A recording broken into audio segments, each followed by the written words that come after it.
Agensi yang sepatutnya menjadi benteng pertahanan laut gagal berfungsi kerana pembaziran seperti ini.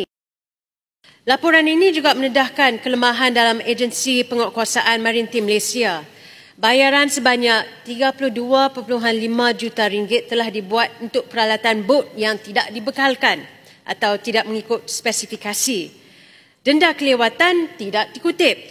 Ujian teknikal yang sepatutnya memastikan aset berfungsi tidak dilaksanakan. Jadi akibatnya, sebuah bot peronda tidak dapat beroperasi langsung. Tuan Yang di-Pertua, ini bukan sekadar kegagalan pentadbiran. Ini dalam urusan keuangan, tapi ini kegagalan untuk mempertahankan kedaulatan negara.